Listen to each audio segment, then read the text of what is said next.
2004 में जब मैं परमेश्वर में आया,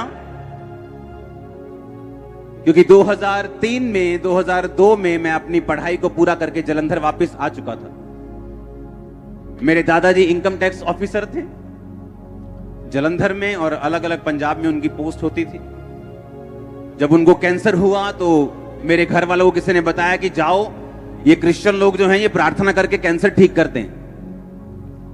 मैंने इंटरेस्ट नहीं दिया बिल्कुल भी, और मेरी फैमिली जो है वो मेरे दादा के लिए प्रार्थना करवाने जाती थी।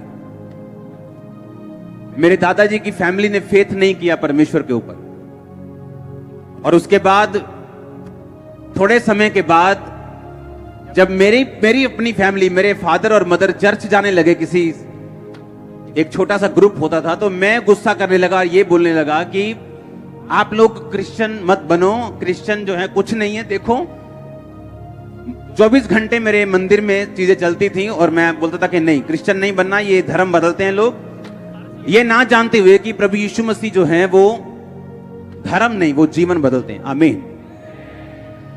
और उसके बाद जब मैंने उनको मना कर दिया, अपनी फैमिली को वापस ले गया और मैंने चर्च नहीं जाने दिया। 2004 में मुझे कुत्ते ने काटा और मैं मेंटली अपसेट हो गया। अटैक होने शुरू हो गए। डॉक्टर्स के बाद डॉक्टर्स, जिन पे मुझे मान था, सब जगहें, सब चीजें, सब जगह घूम लिया और सुसाइड करने वाला था जिस दिन, सारी अकड़ निकल चुकी थी। धर्मों के बारे में बात करना बंद कर दिया था, कुछ नहीं मैं करता था, सिर्फ सुसाइड करना और हैवी डोज नशे की लेके स्पेशल सुल्तानपुर साइड से नशा लेने जाना और स्पेशल नशा करना ताकि मैं नशे में रहूं और मुझे अटैक ना हो। अपनी छत पे चढ़ जाना और मेरे भाई ने वहां पे आना और मैंने उसको देखना, और जब नीचे चले जाना तो मैंने रोना कि मैं इनके सामने अब नहीं रहूंगा, क्योंकि मैं सुसाइड कर लूंगा और मैं इनको, ये मुझे मिस करेंगे सभी लोग। अपने घर में मैं आया, अपने बेडरूम में जाने लगा, क्योंकि उस टाइम मेरा पूरा मन बन चुका था, मैंने कहाँ जाना है, कौन से फाटक पे जाना है, ट्रेन के नीचे सुसाइड करना है, नशा ज्यादा करके जाना है, पूरा प्लान बन गया। और एक हिंदू व्यक्ति अपनी पत्नी के साथ मेरे बेडरूम में बैठा था, वो उसी ग्रुप से थे जहां मेरे मम्मी पापा जाया करते थे प्रार्थना करवाने के लिए। मैं अंदर गया, मुझे अब कोई इंटरेस्ट नहीं रह चुका था कि कोई क्या करता है, कोई कौन से धर्म में, मुझे मालूम था मैं जा रहा हूं। उन्होंने मुझे बात करनी शुरू की, तू कैसा है, ये क्या हुआ तेरे को, बड़े धागे शागे पूरे बांध रखे, क्या हुआ तेरे को। मेरा बात करने का दिल नहीं था, मैंने नशा किया, फिर भी मैंने बात की कि ऐसा ऐसा मुझे प्रॉब्लम है। उन्होंने कहा ठीक है, हम प्रार्थना करेंगे ना आपके लिए, आप ठीक हो जाओगे। मेरे को लगा चलो मरना तो है ही, एक टेस्ट कर लो इनका। आप इमेजिन करो, रात के 8 बजे बाइक पर, मेरे पास बाइक होता था पैशन, रात को 8 बजे बाइक पर नशा करके मैं उनका घर देखने गया जहां वो चर्च लगाते थे, और नशा किया हुआ अंदर में गया और मेरे सिर पर हाथ रख के प्रार्थना हुई। और पहली प्रार्थना में जो मुझे करंट लगा, मुझे मालूम था कि कुछ तो है। ये मालूम नहीं था कि ये जीवित परमेश्वर है, ये एकमात्र परमेश्वर है, ये सब कुछ कर सकता है। जो कि हम जिन जगहों से निकले, हमारी कोठी है ब्यास में जहां पर सब बहुत बड़ा सत्संग होता है, वो हमने उनको दे दी थी और उन्होंने हमें बाहर जगह दे दी थी। हम वहां के परमानेंट मेंबर्स थे, हर जगह हमारा रोल था। एक्टिव रिलीजियस खानदान से हूं मैं, एक्टिव। ऐसा नहीं था कि हम परमेश्वर को मानते नहीं थे, नो, एक्टिवली मानते थे सबको। जहां मैं पढ़ता था वहां सब मेरे 90% दोस्त सरदार थे, तो उनके साथ में जगह जाता था, हर जगह हर चीज मुझे मालूम थी। लेकिन इस बीमारी ने और इस मुसीबत ने, जब असली में मैंने हल ढूंढा, मुझे इतना तोड़ दिया, क्योंकि अगर मैं ना टूटता, मैं उसी घमंड में रहता, क्योंकि धर्म इंसान ने बनाया, यीशु मसीह ने कोई धर्म नहीं बनाया, परमेश्वर ने कोई धर्म नहीं बनाया। उसने नहीं कहा तू ईसाई बन जा, उसने नहीं कहा नहीं पहले अपना नाम पीटर रखेगा तो मैं तुझ पे दया करूंगा, अपनी कास्ट चेंज, उसने कुछ नहीं कहा। और जब मैंने बाइबल पढ़ी तो उन्होंने कहा कि पूरी बाइबल में ईसाई धर्म नाम का शब्द तक नहीं। अगर तू बाइबल पढ़ेगा तो तू होगा और परमेश्वर होगा, तेरे गुनाह होंगे, पाप होंगे, जिसकी वजह से तू मुसीबत में है। तूने विरोध किया परमेश्वर का, तूने गालियां दी परमेश्वर को,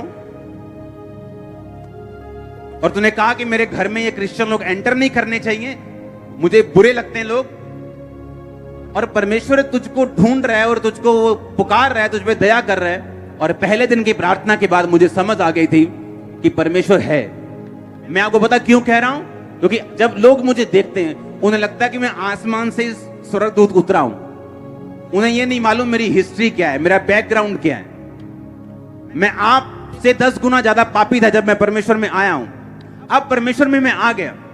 मैंने उनका घर देख लिया, उसके बाद प्रार्थना करवाई। एक छोटी सी बाइबल, नया नियम उन्होंने नीले कलर का दिया, बोला पढ़ना। मैंने कहा ठीक है जी, ये पेपर ले लो, रोज 20 मिनट प्रार्थना करना। मैंने कहा 20 मिनट तो बहुत ज्यादा, 20 मिनट ठीक है, कोई बात नहीं। तेल मसा करके दे दिया, पानी मसा करके दे दिया, अच्छा इसको लगाना, ठीक है। और मेरे को जुआ खेलने की आदत थी। मैं पूल का चैंपियन था, पूल होता है ना, और जब जुआ खेलना पूल में लड़कों के साथ, बैटिंग लगानी लड़कों के साथ। एक शाम मेरी लड़के के साथ लड़ाई हो गई वहां पे जुआ खेलते वक्त, जिसके साथ मेरा जुआ चल रहा था। और मेरा इतना उसके साथ फाइट हुई, मेरा मन किया कि मैंने वहां जाना ही नहीं। और उसी शाम को मेरे को फोन आया चर्च से, अच्छा हमने ना रोज जाया करना है 5 बजे के बाद, तू तैयार है आने के लिए? मैंने कहा हाँ ठीक है मैं आता हूं, क्योंकि मेरा इधर से मन टूट गया और मैं उधर जाने लग गया। फिर मैंने रोज शाम को चर्च जाना शुरू किया। सुनो मेरी बात, मैं कैसे बदला हूं मैं आपको बता रहा हूं। मैं एकदम से नहीं बदला हूं। मसीह में आने के बाद भी, तौबा करने के यानी पहली प्रार्थना होने के बाद भी कमियां मुझे छोड़ के नहीं गई। उसके बाद हमें बैप्टिज्म का पता चला कि बैप्टिज्म होता है, बपतिस्मा होता है जिसमें आदमी डुबकी लेता है और उसके बाद परमेश्वर को आप सचमुच ग्रहण कर लेते हैं। प्रभु आपकी जिंदगी में आ जाता है, पवित्र आत्मा आपको भरता है, आपकी जिंदगी से इस तरह से परमेश्वर आपकी अगुवाई करता है। मैंने कहा हाँ ठीक है, वो कैसे लेना है? तब वो बपतिस्मे हर संडे नहीं होते थे, हर हफ्ते नहीं होते थे, 2-3 महीने बाद कहीं 25-30 इकट्ठे हो जाओ तो बपतिस्मा देते थे। मैंने कहा ठीक है मैं बपतिस्मा लेने के लिए तैयार हूं। मैंने अपने दोस्त के साथ प्लानिंग की। मैंने कहा बपतिस्मा लेने से पहले ना खूब शराब पीनी, बपतिस्मा के बाद तो पी नहीं होगी, अब वो पहला पूरी पी लेनी अपन। और प्लानिंग कर रहे हैं उसके साथ। और पास्टर आया, बोला क्या क्या बात कर रहे हो? हमने कहा हम झूठ नहीं बोलते थे, सीधा बता दे क्या दिल में है। ये प्लान कर रहे हैं हम। उनका नहीं, प्लान नहीं करना, ये अभी वायदा करो। छोड़ दी, तभी वायदा करना पड़ा और छोड़ दी। अगस्त में परमेश्वर में आया, सितंबर में वायदा कर दिया, 2 महीने में सब कुछ हुआ। 2 महीने में सब कुछ हुआ। 1 या 2 अक्टूबर को मैंने बैप्टिज्म लिया 2004 में। तब से लाइफ कभी सेम नहीं रही। मैं दोबारा अपने नशों में नहीं गया हूं, अपने पापों में नहीं गया हूं, गंदगी में वापस नहीं गया हूं, दोबारा कभी तौबा नहीं की। एक बार की थी, वही पहली थी, वही आखिरी थी। हालेलुया। ऐसा नहीं पहले आ गए फिर वापस चले गए, फिर तौबा कर ली, फिर किसी लड़की के साथ गलत काम कर लिया, फिर तौबा कर ली, फिर आ गए, फिर शराब पी ली, फिर ऐसा कचरा मचरा मैंने नहीं किया अपनी लाइफ में। इसीलिए मुझे परमेश्वर ने बढ़ाया, ये सच्चाई। अब हुआ क्या, 2004 में परमेश्वर में आया अपनी मेंटली बीमारियों के कारण, अपने फिजिकल बीमारियों के कारण। लेकिन मेरी लाइफ की प्रॉब्लम्स वही नहीं थी, वो तो सिर्फ परमेश्वर की एक शुरुआत थी मेरी लाइफ में, मुझको अपने में लेके आने के लिए। और जब मेरी वो प्रॉब्लम्स, मेरे मेंटली डिप्रेशन परमेश्वर में आने से और बढ़ गया और मैं आधा पागल हो चुका था। प्रभु में आने के बाद भी दुष्ट आत्मा का अटैक बढ़ गया मेरे ऊपर। और मैं परमेश्वर से प्रार्थना, मैं परमेश्वर को जान चुका था, क्योंकि रोज संगति, शाम को 5 बजे के काम अपने बिजनेस के बाद रोज संगति करता था, रोज एवरी डे। मेरे घर वाले मेरे खिलाफ होना शुरू हो गए, तू नशे कर ले दोबारा।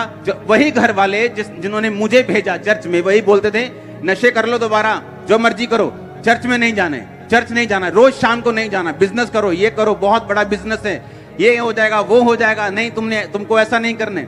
रिश्तेदार, ओए तो वापिस आएगा अपने धर्म में, तेरे को पछताना पड़ेगा, तेरे पास्टर को मारेंगे, थप्पड़ मारेंगे, पीटेंगे, उसे रास्ते में पकड़ लेंगे।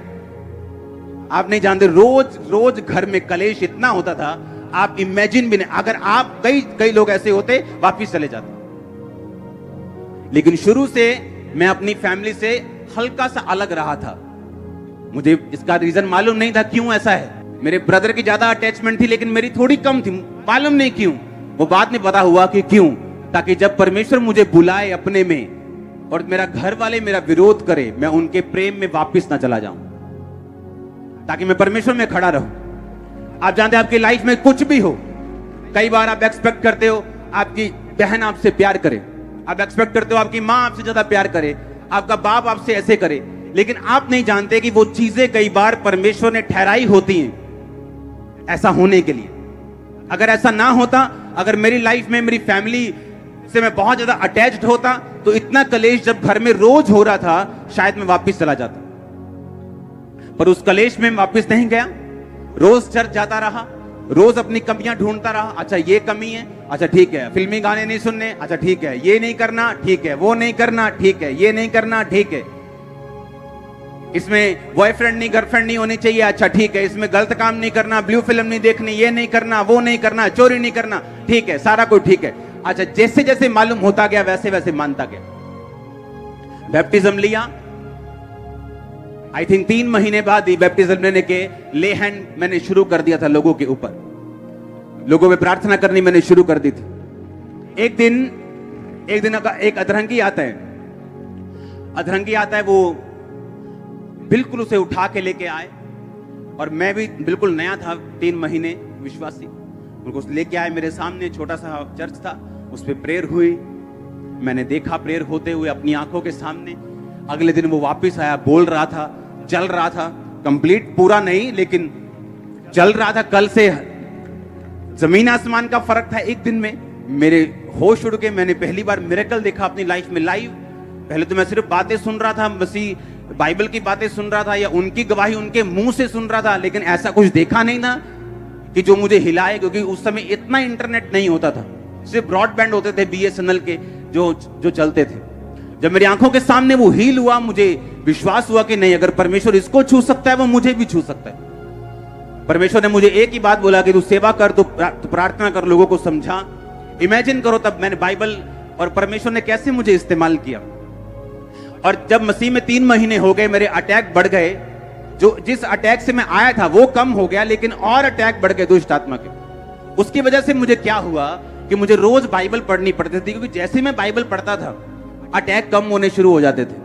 तो मैंने क्या करता था कि घर में जब मैं गया 10 बजे 5 बजे चर्च जाके, चर्च से आया 10 बजे 11 बजे 12 बजे, घर आते ही बाइबल पकड़ी अपनी छोटी, अपनी छत पे, मॉडल टाउन हमारी कोठी थी, मॉडल टाउन के बीच में, अपनी छत पे गए, बाइबल पढ़ी 1 घंटा 2 घंटे 3 घंटे 4-5 घंटे जब बाइबल पढ़ ली, मेरा अटैक खत्म होता था और मैं सोने वर्गा हो जाता कि हाँ अब सो सकते हैं, अटैक कम हो गया।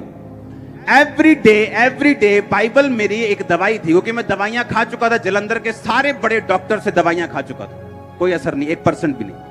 अब वो जब मैं बाइबल पढ़ता था मेरे अटैक दुष्ट आत्मा के कम होते थे, तो मुझे प्रैक्टिकली मालूम था कि वचन मेरे अटैक कम करता है। तो रोज इसी चक्कर में कि मेरे अटैक कम हो जाएं, बाइबल पढ़नी शुरू कर दी, रोज 6 घंटे 8 घंटे। हुआ क्या, 1 साल बाद, जब 1 साल मैंने बाइबल रोज 8-8 घंटे पढ़ ली, तब जब भी कोई बंदा चर्च में शाम को 5 बजे में जाता था, जब भी कोई बंदा अपनी मुसीबत लेके आता था, भाई साहब मुझे ये प्रॉब्लम है, अपने पास्टर को बोला, पास्टर जी हमें ये प्रॉब्लम है। जैसे ही उसने प्रॉब्लम बोलनी, मैंने बाइबल से वचन निकाल लेना, क्योंकि बाइबल मुझे याद हो गई थी कौन सा वचन कहां लिखा है। जैसे ही उसने कहा मेरी ये दिक्कत है, मैं बाइबल उठा के बोलना कि देख वचन क्या कहता है, वचन ये कहता है, वचन ये कहता है। वचन में मैं मजबूत हुआ, क्योंकि परमेश्वर ने मेरे पीछे एक दुष्ट आत्मा को लगाया ताकि मैं लगातार वचन पढ़ता रहूं। इसलिए नहीं कि मुझे प्रभु से प्यार है, पहले प्यार व्यार कम था, लेकिन दुष्ट आत्मा से मुझे आजादी मिल जाए, ये चीज मेरे दिमाग में ज्यादा थी।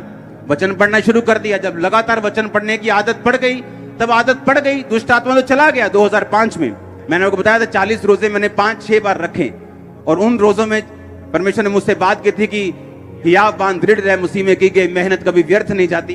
तो मैंने वो चीज देख के रोजे रखे। रोजों में मैंने आपको बताया कि परमेश्वर के एक दास के रूप में पवित्र आत्मा मेरे पास आया और उसने कहा कि इस तरह से प्रार्थना करनी, और जो भी मुझे बताया मैंने किया, और उसके बाद मैं हील हुआ। 2005 के बाद वो अटैक कभी नहीं हुआ वापस, कभी नहीं। मैं बिल्कुल फ्री हूं, बिल्कुल आजाद हूं। लेकिन परमेश्वर ने यूज किससे किया? एक दुष्ट आत्मा को अपने में मुझे लेके आने के लिए किसको यूज किया? एक बीमारी को। मुझे चर्च में भेजने के लिए किसको यूज किया? लड़ाई को। मेरी आदतों को, गंदी आदतों को खत्म करने के लिए किसे यूज किया? एक लड़ाई को। और साथ मसीह भाइयों के प्यार को, क्योंकि वो मुझे कॉल करते थे कि चलो आओ सेवा करते हैं, चलो आओ उधर चलते, चलो आओ उधर चलते। और इस तरह से धीरे धीरे धीरे मैं परमेश्वर की ओर खींचा चला गया। उसके बाद जब मैंने देखा लोगों पे ले हैंड होते, लोगों को हील होते, मैंने खुद ले हैंड करना शुरू किया और खुद लोगों को हील होते देखा अपनी आंखों के साथ। मैं डॉक्टर के पास गया एक दिन, 2005 की बात है। मैंने कहा डॉक्टर साहब मुझे पेट की दवाई खाते इतनी देर हो चुकी है, मैं थक चुका हूं। मैं अगर एक बाइट मैंने गलती से कुल्फी की ले ली ना, अगर एक बाइट ऐसे एक बाइट, 8 घंटे वो कुल्फी यहां रहती थी मेरे गले में, 8 घंटे 10 घंटे। अगर एक चम्मच मैंने दाल खा ली, अगर उसमें अगर हल्की सी मिर्ची है तो वो एग्जैक्ट टेस्ट यहां गले में मेरे 8 घंटे 10 घंटे रहता था। और मैं प्रभु से बोलता, प्रभु मार दे, से अच्छा ये है कुछ नहीं खा सकता, दाल बिना नमक बिना मिर्ची। और मैं एक दिन फिर मैं डॉक्टर के पास गया, मैंने बोला, मैं कहा यार बहुत बुरा हाल है, कितनी देर का दवाई खानी पड़ेगी। उसने कहा मेरे पास पेशेंट्स आते हैं 12-12 साल से खा रहे हैं, तुम पूछ ही मत, बस खाई जा बस। और उन्हीं दिनों में एक बंदा रहता है यहां पे जलंधर में, बस्तियों की तरफ, वो मेरे पास आके बोलता है कि मेरे पेट में एक रोग है, मैं कुछ भी खा नहीं सकता, दवाइयों से हल नहीं होता, आप मेरे लिए प्रार्थना करो। उस पे प्रार्थना की, सेम डे हीलिंग। उसने जाके कहता मैंने मछली खाई, क्योंकि वो यूपी की साइड के है। सुना मेरी बात, और मैं प्रभु से कह रहा हूं परमेश्वर ये सेम बीमारी मुझे और इसको नहीं बता, और मैं इस पे प्रार्थना कर रहा हूं, ये हील हो चुका और मैं ऐसे ही हूं, कुछ नहीं हुआ, ऐसे चलता रहा, डॉक्टर के पास जाता रहा। एक दिन जब मैं डॉक्टर के पास से वापिस आ रहा था, आप इमेजिन नहीं करोगे मेरी लाइफ कैसे थी। उसने कहा 12 साल से पेशेंट दवाई खा रहे हैं, तू ज्यादा मत सोचा कर।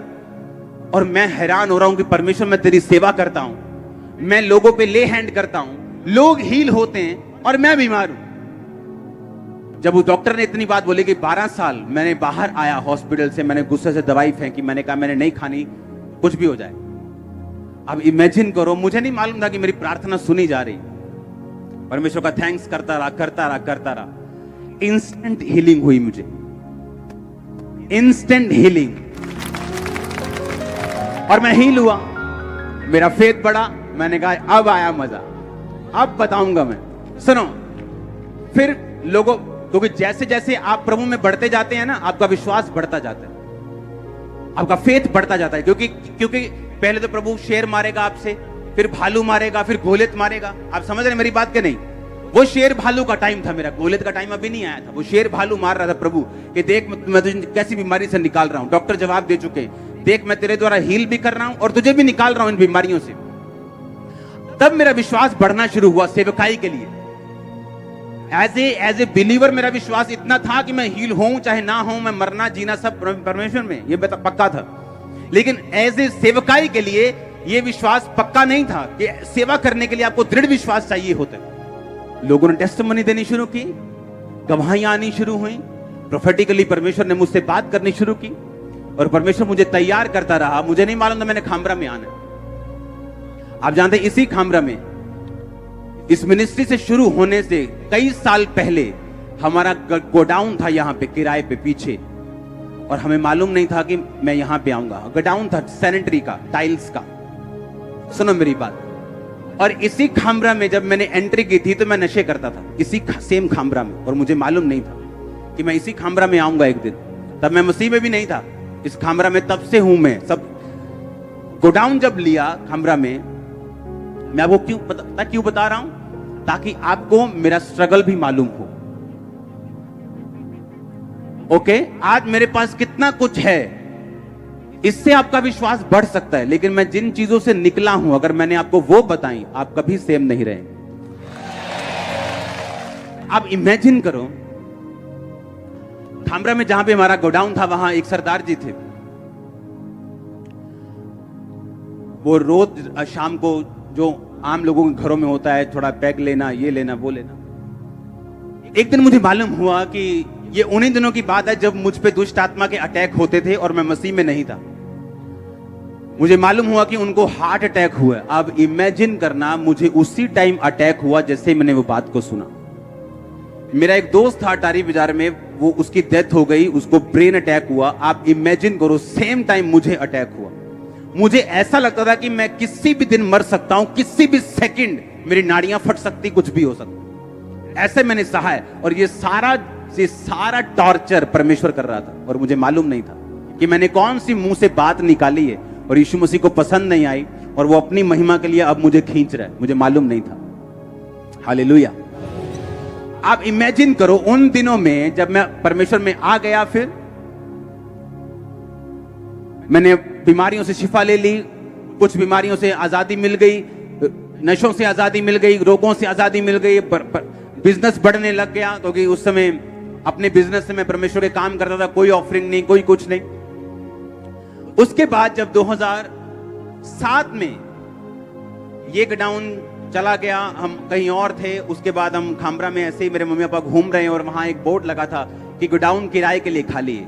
मेरे मम्मा पापा ने बात की कि हमें हमारा बिजनेस बहुत बढ़ चुका है तो हमें गोडाउन चाहिए बड़े बड़े। उन्होंने कहा ठीक है आप हमारा गोडाउन ले लो। तब हम खामरा में आए 2007 में 2007 में मैं यहाँ पे आया। जब हमारा यहाँ पे गोडाउन होता था खामरा में, तब हम मॉडल टाउन शायद रहते थे, सिर्फ गोडाउन यहाँ पे था क्योंकि हमारा बिजनेस बहुत बढ़ चुका था। अब 2007 में जब मैं यहाँ पे आया, अब इमेजिन करो, अभी भी मेरी लाइफ की मेजर प्रॉब्लम्स हल नहीं हुई थी, अभी वैसी ही थी। जो प्रॉब्लम तो परमेश्वर ने डाली थी अभी वही हल हुई थी, लेकिन मुझे ऐसा लगता था कि मेरी लाइफ में जो इतनी बड़ी प्रॉब्लम्स हैं, मेरी लाइफ में जो और बीमारियां हैं, ये खत्म नहीं हो सकती, इनका कोई इलाज नहीं है, इनकी कोई दवाई नहीं। 2007 में मैं यहां पे आया, लोग परमेश्वर ने मुझे बताया कि अब निकल यहां से जा।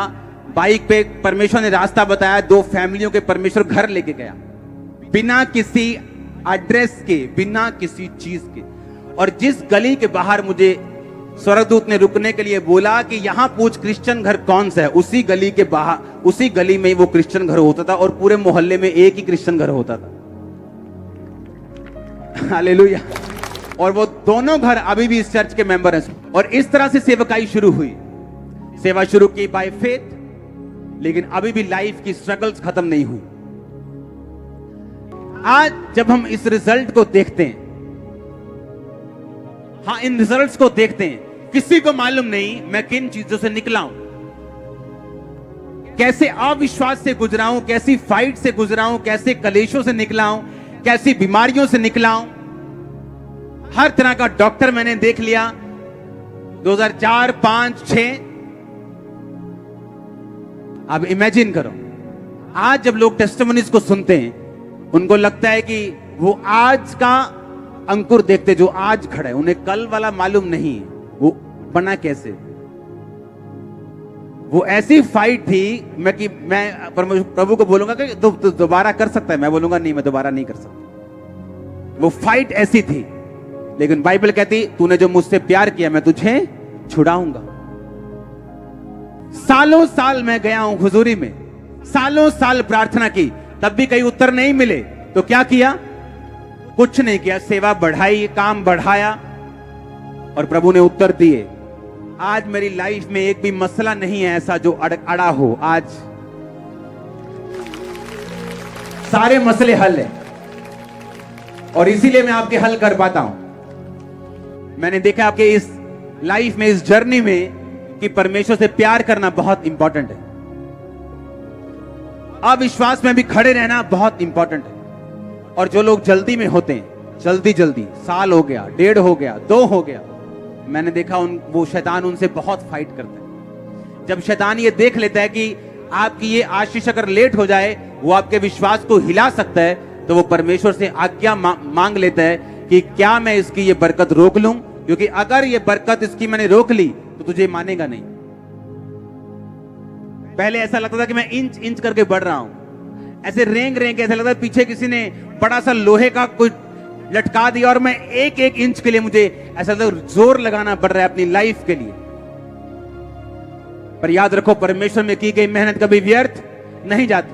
अगर वो पहले आपको संघर्ष ज्यादा दे रहा है, बाद में रिजल्ट भी आपका ज्यादा होगा। आप पहले प्रार्थना और उपवास में ज्यादा हैं, बाद में रिजल्ट भी ज्यादा होगा।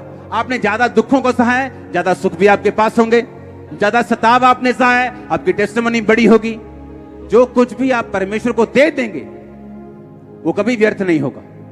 वो मेहनत चाहे बोने में हो, प्रार्थना में हो, फास्टिंग में हो, विश्वास में हो, वो व्यर्थ नहीं जाएगी। हालेलुया। इस तरह से परमेश्वर ने मुझे बढ़ाया टेस्टिमनीज को सुना, बाइबल को पढ़ा, अपनी लाइफ में एक्सपीरियंस किया और फिर आपकी लाइफ से एक्सपीरियंस किया कि वो कुछ भी कर सकता है। आमीन। उसके लिए कुछ भी पॉसिबल है।